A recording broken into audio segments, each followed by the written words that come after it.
Give a warm welcome to Adam White. Hello, hi. Selamat datang to Malaysia. How are you? Very well, thank you. Thank you to everybody for joining me this morning, and I'm really delighted and honoured to be here. It's just a shame we can't, what I believe is called IRL, in real life. I was really looking forward to coming and spending time with you all, and this is the next best thing. That's right. And although we cannot meet in real life, with technology, we're able to connect, although virtually, and talk to each other.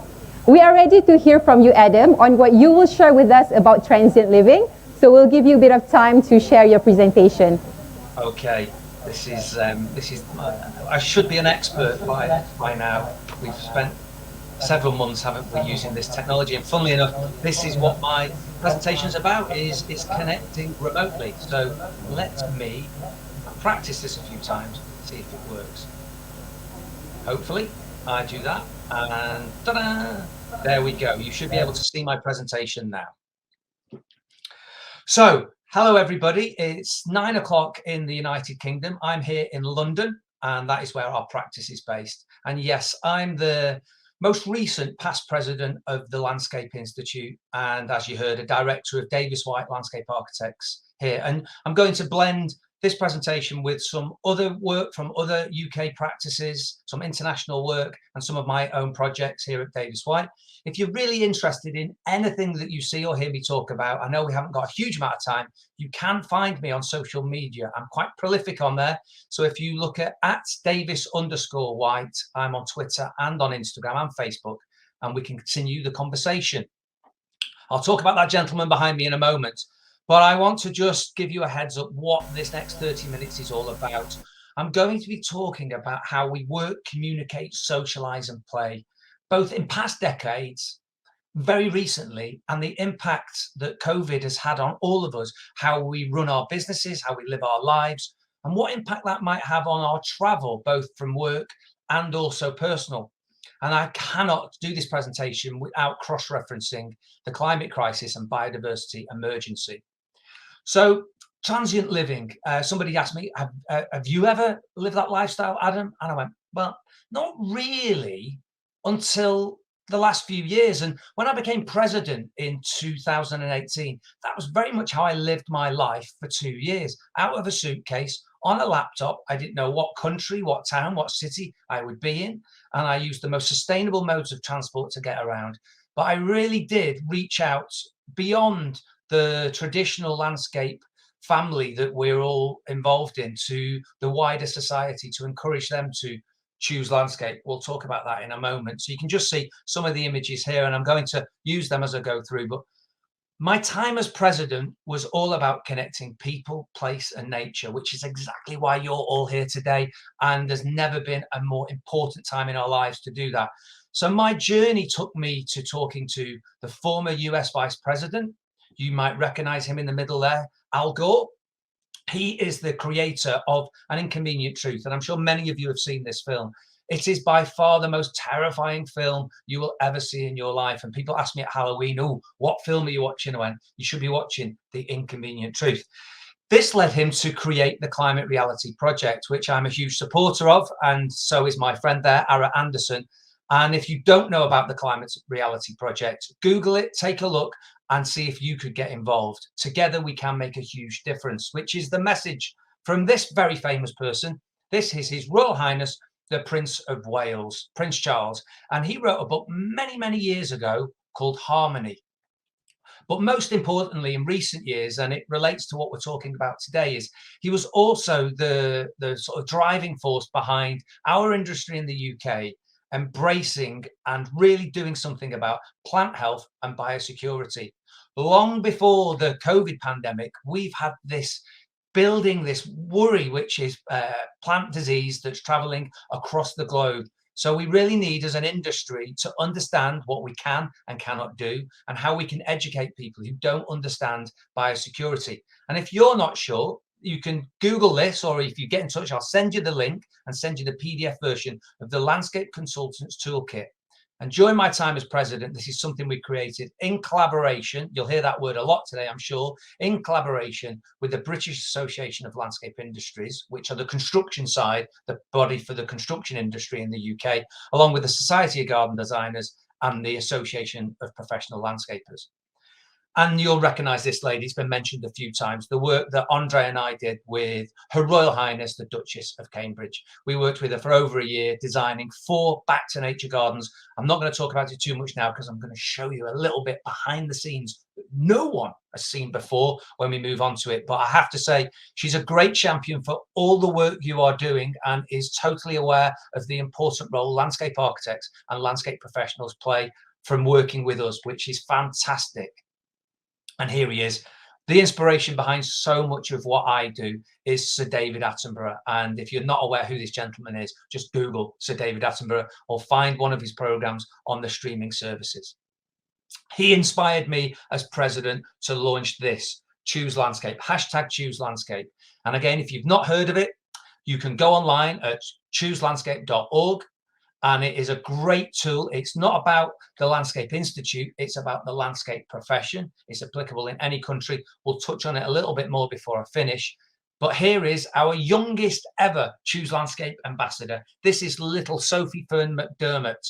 And she is weeks old there in her Choose Landscape t-shirt. If you want to be a superhero, get in touch and I'll make sure we send a t-shirt to you.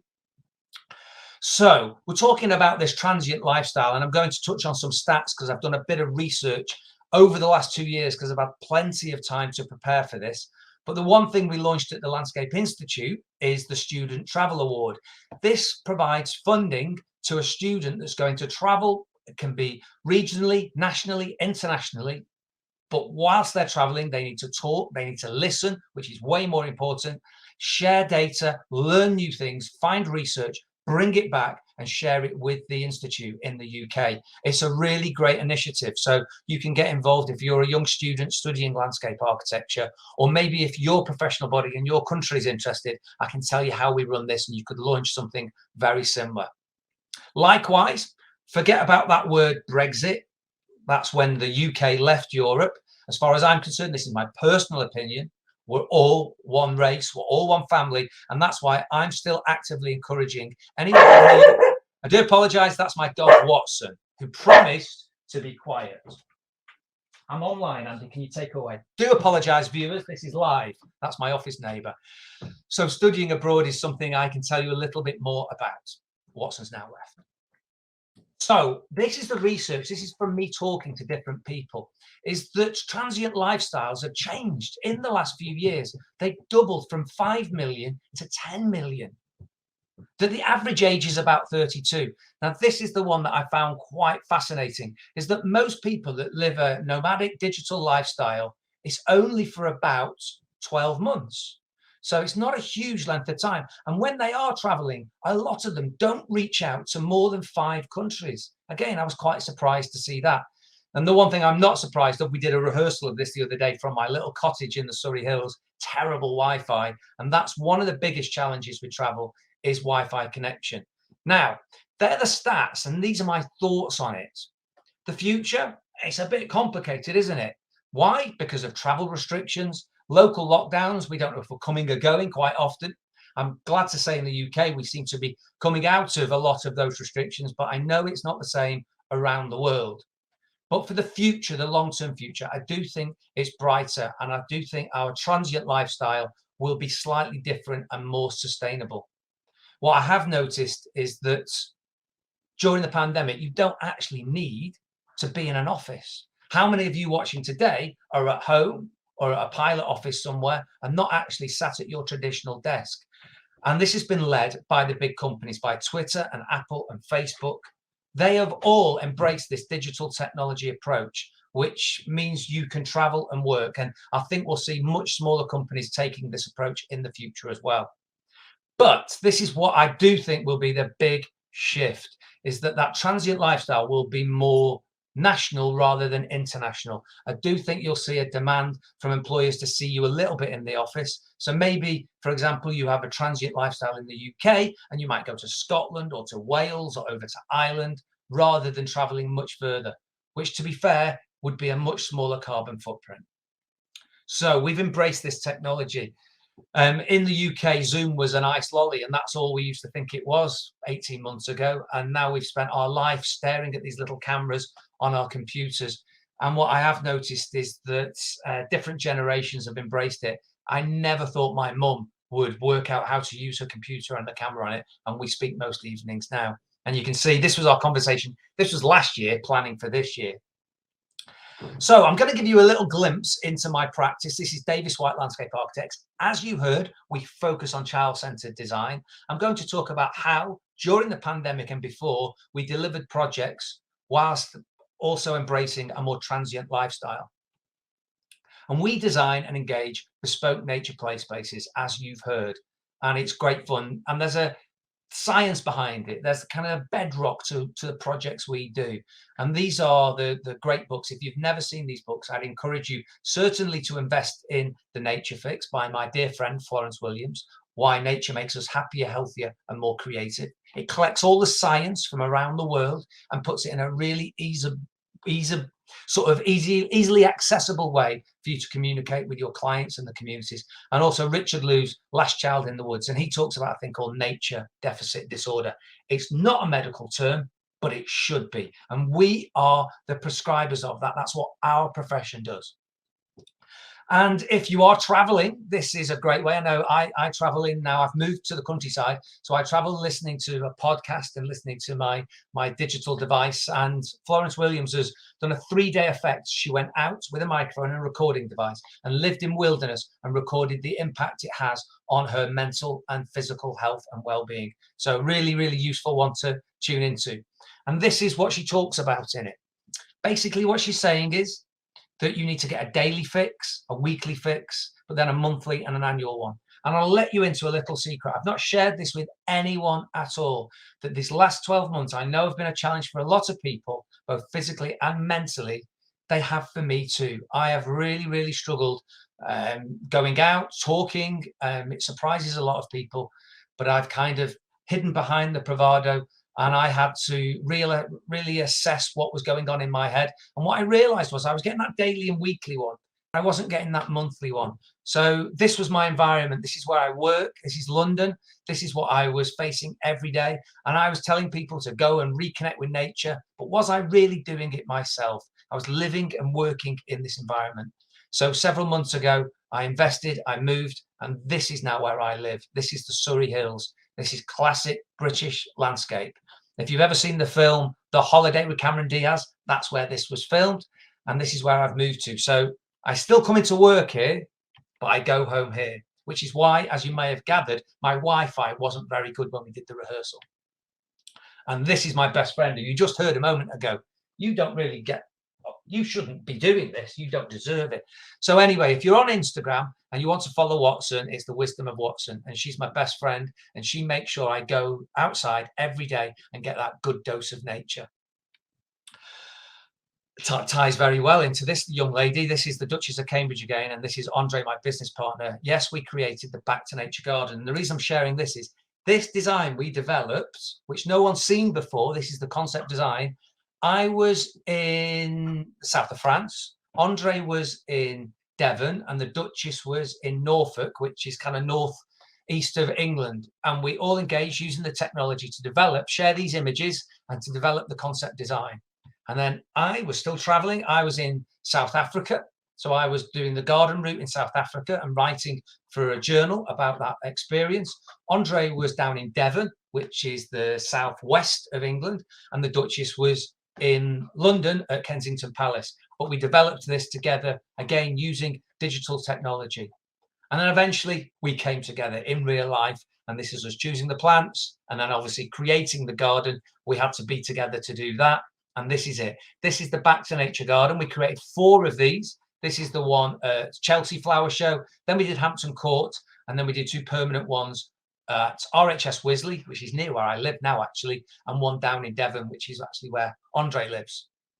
And it was a great experience. And as I mentioned earlier, she was a huge champion and got her family involved, her children, her grandmother-in-law, that is Her Majesty the Queen.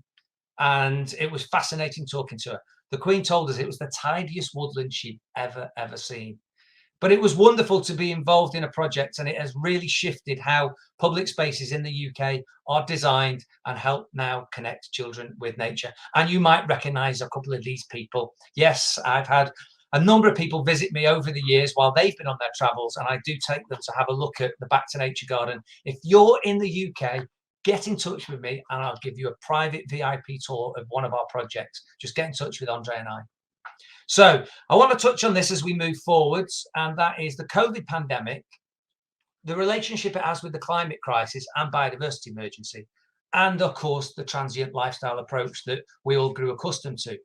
So this is really interesting because I think the climate crisis should have really employed the COVID pandemic's publicist, because the pandemic made us stay at home and work, embrace digital technology to talk, start growing veggies at home in our back gardens, actually appreciating the health service in our countries, going and exploring bits of nature that are very local to us, families spending more time together, organisations running competitions to engage, people dusted off their bicycles, left their cars at home and went and explored these cycle routes that they never knew existed. And I think this is a stat that was shared with me and surprised me. In Pakistan, 63,000 people that were unemployed by the virus were then recruited to help plant 10 billion trees. So really the pandemic, there is a silver lining, not a great one, but there's a little one there, which this is what the climate crisis action plan was trying to achieve.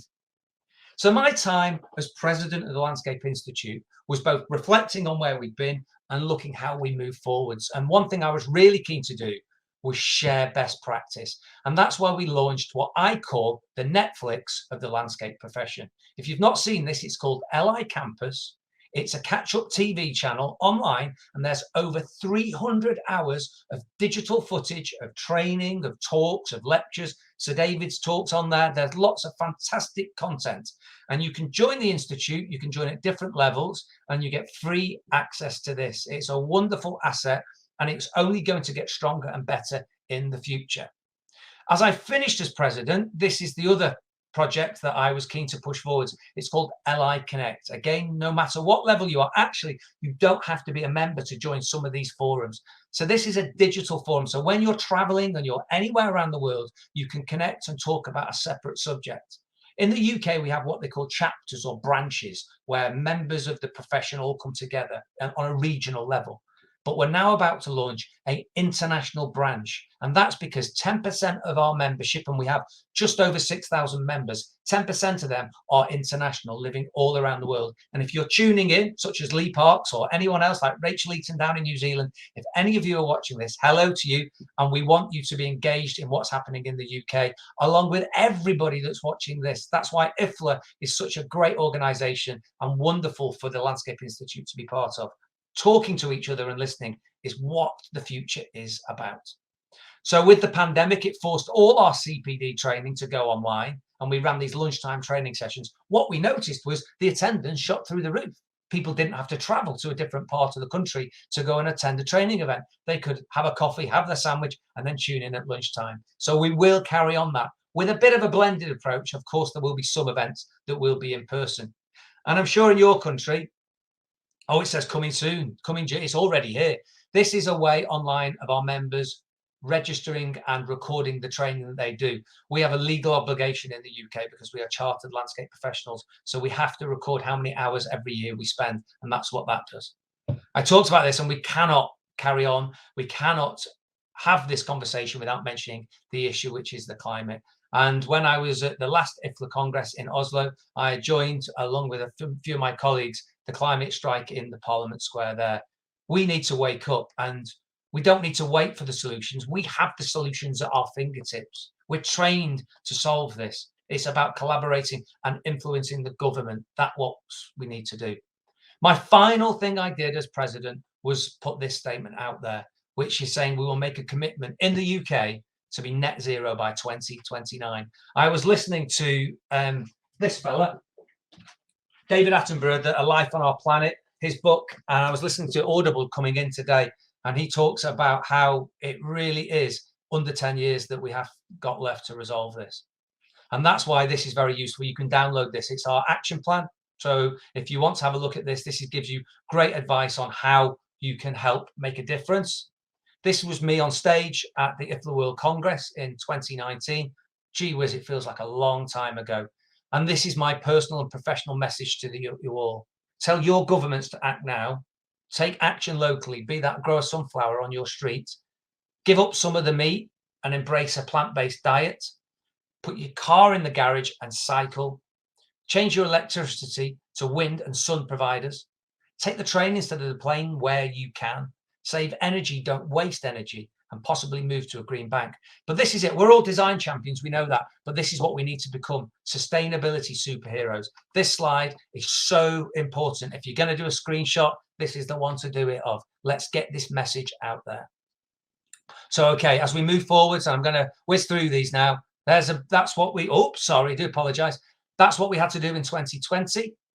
We had to use this digital technology to engage. And then when we weren't allowed into schools, but the kids went back into schools, we used this technology, sending our digital designs in so they could almost feel like they were touching them.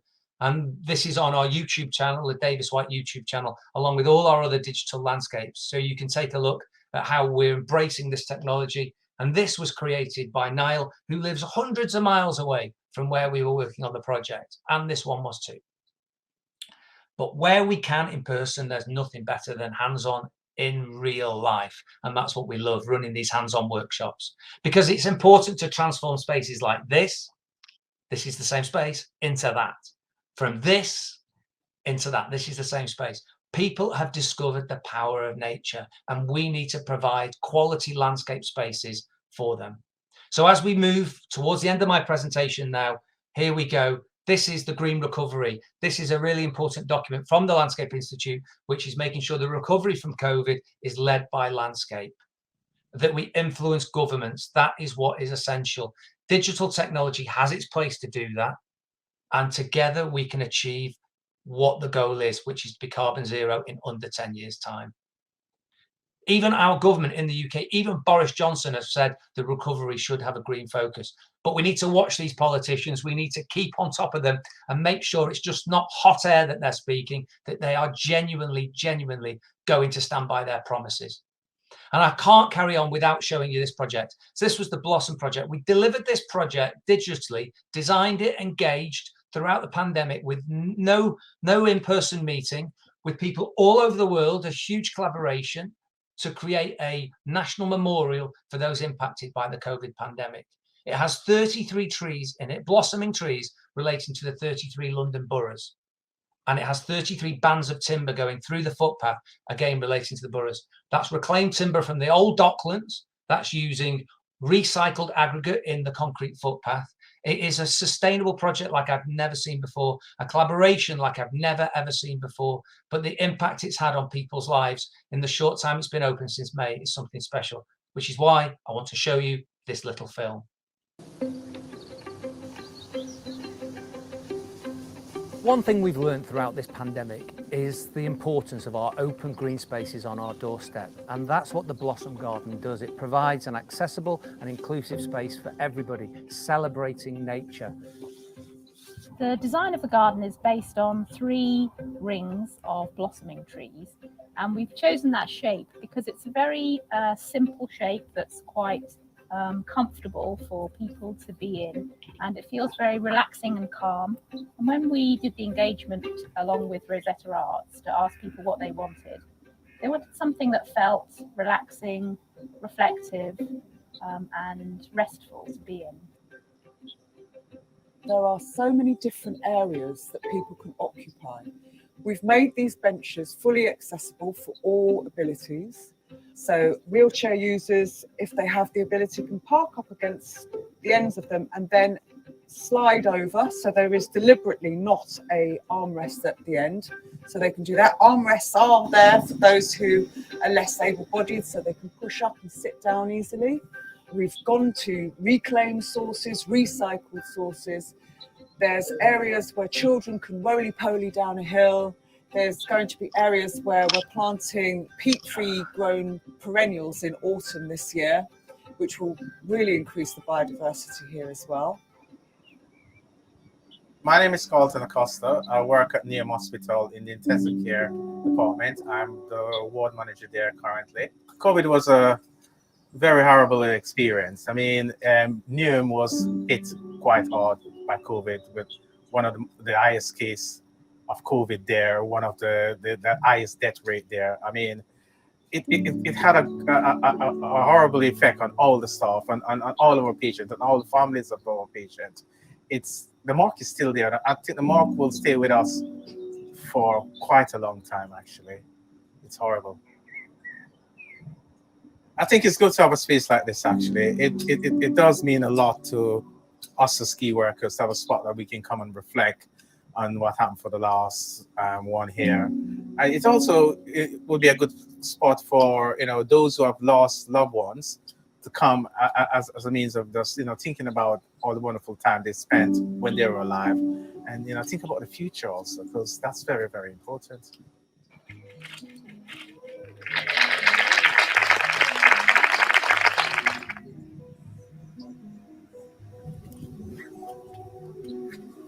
I'm really pleased to be here at the London Blossom Garden, formally open at this beautiful garden to remember and honour all those who lost their lives during this awful pandemic, but also as a way of saying thank you to our amazing key workers.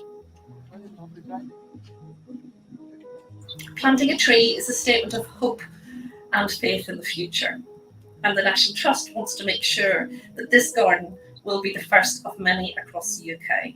After the dark days of the pandemic, this is the brighter future that I desperately want for our city and that I know Londoners deserve. So let's resolve today, in the presence of these 33 trees and in memory of all those who've died, to deliver it together and to bring new life to London.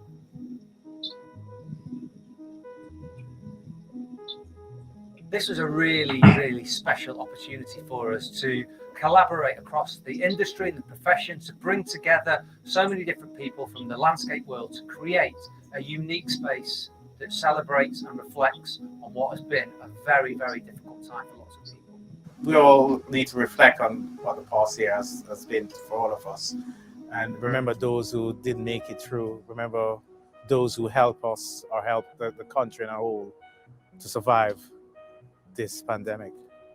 After a dark, cold winter, blossoms arrive as our saviours to remind us that, better days are here and that summer's on its way. And so I think it's all about seasonality and the cycle of renewal, and that no matter what, the blossoms will always bloom.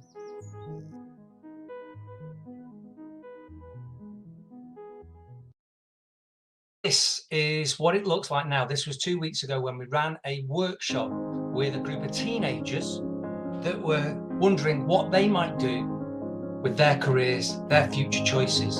So you can see, not only did the trees blossom in the spring, that the wildflowers came out. It's 4 gardens in one is what I'm telling them there. It was a magical, magical day. It really was. And we've got a number of these activities planned for the future. We have got a planting day taking place in the autumn. All the plants are grown in peat-free soil, so it's the most sustainable approach you could possibly take. We couldn't plant them at the start because you can't buy them. It's impossible to get plants in peat-free soil, which is ridiculous because we need to stop using plants that have been grown in peat. So that is why we're doing it later in the year. But we'll get these people back, key workers back, and what's great is we can have a much bigger event because the restrictions have been lifted. So again, these films are all on the Davis White YouTube channel. And this is just the bit of work I've been doing. There are some great practices around the world doing it. What I love about this is a memorial. It's a living landscape. It will change and get better as the years go forward. Watch this little girl watch me eat this. What are you doing, Adam? It was horrible. We found a grass snake, we found a worms, we found insects, we found caterpillars. It was a magical day. Anyway, you can watch the whole thing online if you want to. And it's now led to a national campaign run by the National Trust in the UK, the Blossom Project, which is inspiring communities to plant their own blossom rings all over the United Kingdom. So there is something positive to look forward to every year as we look back. Let's go underground before I finish. This has been delivered by Mac, who worked with us on the the Blossom project. This is the Tiny Parks project. Absolutely fantastic. I posted this online. I know a few of you have seen it. So with the movement with technology, there are less ticket offices being used in London. So the Edible Bus Stop have turned them into these little mini tiny parks, these little greenhouses, and they're in various London underground stations. They are really quite magical. And believe you me, if you live and work and travel in London, like many big cities, a little bit of time in nature can have a huge impact on your mental well-being as you commute or you travel. And that's what these projects do. They are so popular, not expensive, beautiful, clean the air. Maybe you've got a station, a railway station, a bus station, a tube station where you work. Maybe you could do something like this. If you want to know how Matt did it, get in touch and I will put you in connection with her. She is a true inspiration and a brilliant collaborator. So do get in touch. And let's come out of the underground. Let's get onto the high street. I know Jane's watching, our current president of the Landscape Institute. Hello there, Jane. This is something she is pioneering. It's helping our high streets in the UK, particularly in England, reinvigorate themselves and adjust as we enter the new normal. And this is a project that won an award at the Landscape Institute Awards a couple of years ago. This is by Urban Wilderness in York, in the north of England. And they transformed this urban space that had no horticulture, no landscape, into this, a little green oasis. How magical is this? And again, on our website and on their website, there is this time-lapse film which shows you how they created it in a matter of days. And there you can see their phone charging cable there in the reflection. Beautiful. So yeah, have a look at that. It's really worth doing. It's about innovating and being creative. And I will finish now because I know I do go on, but I'm so excited to be here. I don't want to leave you all. This is Sir David Attenborough, and there is Jane presenting Sir David with his lifetime achievement and his honorary fellowship. Isn't it brilliant that Sir David Attenborough is one of us? He's a landscape professional and he knows what we do. He's a huge champion of all the work you're doing, believe you me. And this is what he got me involved in. It is the Get Set Global Challenge. It is a global competition for schools all over the world to encourage them to rewild a little bit of their playground. And we were a judge and a mentor on this. And this was the project that won. This went in West London. And this year it's gone massively global. So if you are interested, again, just get in touch with me and I'll send you a link to it and you can get your local school involved. And I'm going to finish now because you can watch this another time, but he's created a film. It's called A Life on Our Planet. If you've not seen it, this is the trailer to it. Again, it's on our website. You can Google it and find it. And he tells us a very important message. And there has never been a more transient man than Sir David Attenborough. And his film is magical. It gives you an insight into his life, but tells you what you can do to help save the planet. That's what's really important. The living world is a unique and spectacular marvel. It sure is, David. I will carry on because I know I'm overrunning, and I want to finish by saying choose landscape. I know I've said it a few times. I've got the sticker on. I'm a massive champion of it. We need to inspire the next generation. I'm delighted to say it's been embraced in over 25 countries now. If it's not in your country, get in touch. Or if it is and you don't know anything about it, again, get in touch. We want to unite you all together. That is what Jane, that is what our board, that is what the Landscape Institute is about collaboration. There's no boundaries, there's no borders. We are all in one family together. And I'll finish by showing you the Choose Landscape film because I want you to hear from the next generation. Oh, there we go. Hang on, let's go to it. The landscapes we live in have a huge impact on us. But it works both ways. We can have a huge impact on our surroundings too. By choosing a career in the landscape, you can play your part. We are the problem solvers. The planners. The designers. The managers. Working to preserve our environment, our population, our future. Combating climate change. Protecting the food we eat. The air we breathe. Conserving our nature, our history, and our wildlife too. Choose a career in landscape. And you could turn a wasted space into something special. Build beautiful places that protect the planet instead of polluting it. Make cities livable. Create a backdrop for healthy communities. or just somewhere fun to hang out. The outdoor life of real-world impact. Choose to think differently. Choose to make a difference. Choose to do something that really matters.